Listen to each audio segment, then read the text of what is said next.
As a licensed foster family since 2006, we're going to share today about how you can get licensed as a foster parent. Is it too hard? Is it too invasive? We're going to find out today. But before we do, make sure to subscribe below for more content on foster care. Let's get started.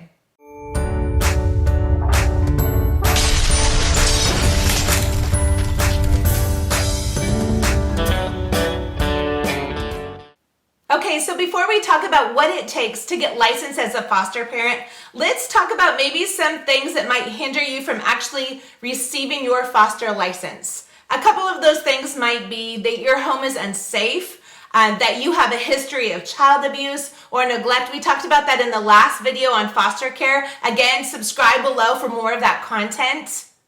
It could mean that maybe you don't meet the physical requirements. You're not healthy enough to be able to be a foster parent. It also could be that you have a history of criminal charges against you. Or lastly, maybe it could be that you're just not financially stable enough to be able to take a foster kid into your house. But if you've gone through the list of should you be a foster parent and you've watched my previous videos, you will already know if you qualify to be a foster parent. So let's get started. The licensing process. Here we go. So basically there's two ways to get your foster license. One is to go directly through the state or DCYF.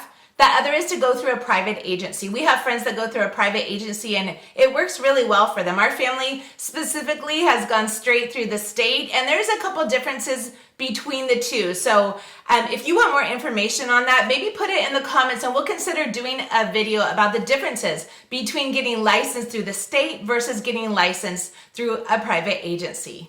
Okay, so there's a lot of ways to get licensed, but I personally would recommend that you would go online for your state under foster care and go and do the online orientation. It's just a really good kind of a opening dialogue about what foster care is. If it's something that you think is a good fit for your family, I would recommend doing that first before you fill out the paperwork. And one thing about the online orientation is that both people in the household need to do it. So that both the husband and the wife need to sit down together and to watch those videos and just kind of engage in conversation about whether foster care is a good fit for you.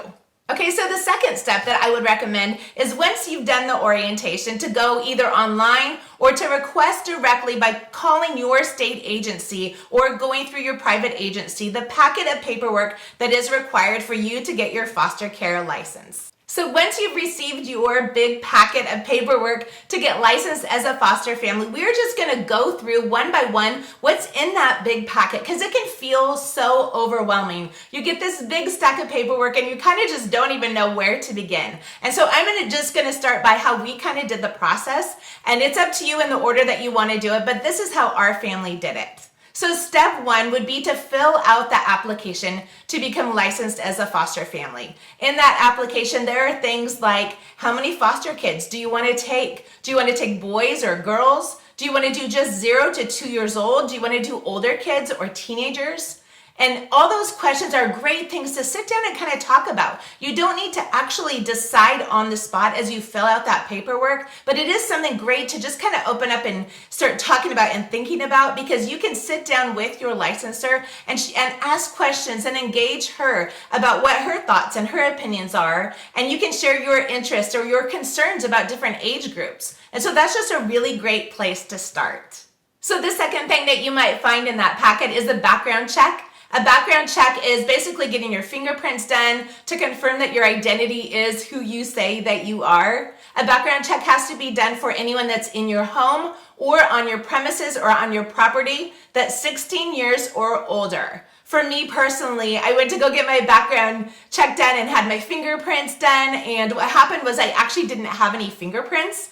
I think it comes from when I was about 16 and a teenager. I used to curl my hair and burn the tips of my fingerprints, and so I had to go back in and do it again. And so I just don't want anything to hinder you from getting your license as quickly as possible. So that's why I would just recommend that have that background check be one of the very first things that you do in that packet of getting licensed as a foster parent. So in that packet to get licensed as a foster parent, you will also find emergency contact information and escape route for your house, like as far as if there was a fire and what that would look like. So for us, we actually have posted the names of all the people in our household, the birth dates, the doctors. I have one child who's allergic to penicillin. All those medical emergency possible situations are written on that piece of paper. We also have a map that we've drawn out and printed and put up on our wall for if there is a fire. So if we're not here for some chance, we had a babysitter or maybe a relative or a grandma coming in to babysit for a couple hours, if there was an emergency, we would know exactly what to do. They could look up there and say, okay, here's the emergency numbers, 911, our local hospital, our local doctors, and they could get the help that they need, not only for our foster kids, but also for our biological kids or our adopted kids as well.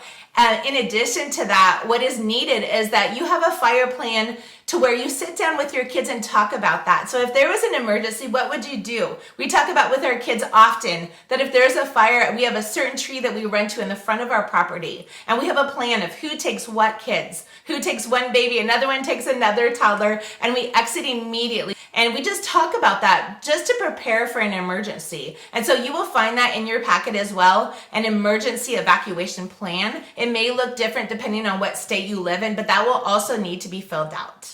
So in that packet, you will also find a financial worksheet. And what that is you share income. You'll have to give your W-2s and talk about every area of income that you have coming into your house, as well as the areas of expenditure. So if you have car payments, if you have credit cards, again, the state just wants to know that you're financially stable enough to support yourself and your family that's presently in the home before you take a foster child. And so that will all need to be filled out. That's probably pretty detailed. It's a little more detailed than maybe some of the other paperwork. You may have to hunt down numbers, but it's really important just for the state to know that you are doing foster care for the right reasons and you are going to be stable and secure as you move forward to be able to meet the needs of these kids. So one thing we talked about in the last video is that the state just wants to make sure that you are healthy enough to be able to take care of these kids. And so in order to do that, they will request a medical form to be filled out for you. It will require that you have gone to your doctor within the past year, and that the licensor will then contact your provider to request paperwork confirming that you are in an adequate state of health to be able to be a foster parent. So there's also in this packet a paper that talks about your own personal information. In other states, I've heard of people waiting to fill this out until they're sitting down with their licensor. We personally have filled it out ahead of time to be able to really contemplate and think about what is in this piece of paper and the questions that it asks. There are questions like, what did your previous family look like growing up? What kind of relationships are you in now? Are they healthy? Do you have any kind of addictions? Do you drink alcohol? What are the names of everybody in your house and their social security number? What about the people that may live on your property? Write down their names and their social security number. They're just doing a thorough check to make sure that you and your family are in an adequate position and in a mental state. They will also ask about your disciplining methods. And so you'll need to really think about all of these things before you go into fostering. And they're great questions. I know a lot of people get offended at these questions or they feel threatened or defensive, but honestly, they're such great questions because they dig into the parts of ourselves that maybe we don't think about. Maybe we don't think about how we were parented or how we were raised, and that will automatically come out as we are caring for these foster kids. And so it's just really great to sit down with our licensor and evaluate and discuss these and how that's going to affect us being parents moving forward to these kids. So what will also be required is that you give your foster care licensor a copy of your driver's license as well as a copy of your updated insurance cards for whatever cars that you may be driving. We've had licensors that will actually go to the cars and they will look at the car seats, make sure that they're new or at least updated models for the kids that you want to get licensed for, just to ensure that those kids are safe as you drive them from appointments or to visits or wherever you may take them. So you will also need a copy of your TB tests. That's just to make sure that you don't have TB and that you won't infect any of the kids that are in care. A funny story, my husband actually came from a different country. He traveled a lot internationally, and so he has a little scar on his arm for when he had the TB shot. And so it's funny because when he goes to get tested, every time it will show that he tests positive, but there's something that can be called a false positive. And so he just goes back again, confirms that he doesn't or has never had TB, and then we're fine and we move forward. And so make sure to do that as soon as possible as well, just to confirm that you're healthy and able to take care of these kids. You will also need a copy of your first aid card, CPR, bloodborne pathogens, as well as HIV or AIDS training. This is for anyone that's 18 years or older. The CPR portion of this must be done in person, and if you are planning to take a child that's 8 years old or younger, you will need to have the infant CPR as well. So you will also need to have a water test if you live on a well or have an alternative source of water for your house. We live out in the country. When we got this particular house license, we had to test our water. They test it for copper and lead and just minerals. We didn't pass actually, and we had to go back and retest it again later to make sure that it was clean. We do drink bottled water. However, we just want our water in our homes to be really safe for these kids. And so that's something, if you think it might take a while or you do have a well, you'll want to do this early on in the process versus waiting till later.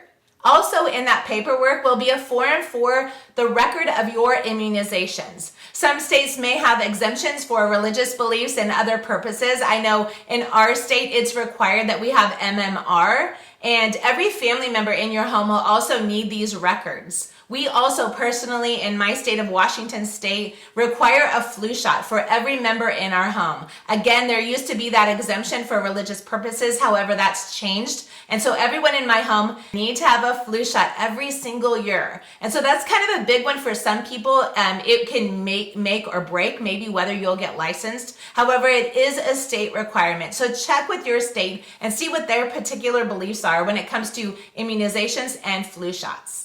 Okay, so vaccine and rabies are also required for your pets, especially the pets that are in your home. So that would be your dogs and your cats. I know rabies is really important to stay up on. We just want to make sure that these kids are healthy, that they're not going to catch anything from our animals or get sick. And so you will want to check with your particular state to see what is required in your state, how often, what exact immunizations might be required, and that might be something too to start early in case your animals are not vaccinated. You just might need to make appointments and to go schedule those things early on in your licensing process. So next, we already talked about the orientation. It's really important to do that first and to get it out of the way, and so you will need to do that again as a couple. But then after that, there is something in my state called the core caregiving training. And what that is 24 hours of pretty intense training about becoming a foster parent. So the core caregiver training. This is 24 hours of training, and unlike the orientation where both people in the household, the adults, need to attend, the core caregiver training, only one person needs to attend. So either the husband or the wife. It's recommended that both people, all the adults in the house, take this training, but it's not necessary for you to get your license. Within the first 3 years, you will also go back and have continued training. So there will be 36 more hours the first 3 years you're licensed to train, and then the following 3 years, there will be 30 hours of training, and then the last 3 years until you continue to be licensed like we have been for 14 years,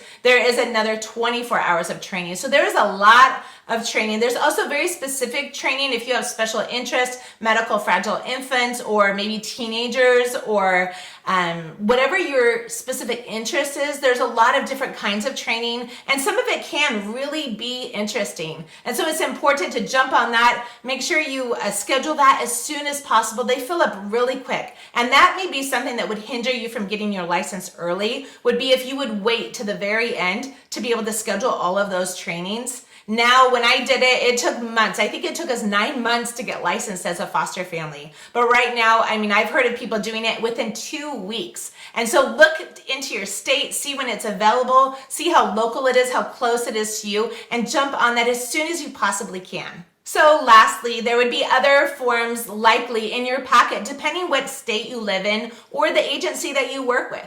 In our particular state, they ask about childcare. We fill out a form whether we would need childcare. We also fill out a form whether we are from an Indian descent or not. They ask our adult children. We have contact information of family and friends that they can contact to see maybe who we are as people outside of our home, in our church community, or our adult kids, how we parented them.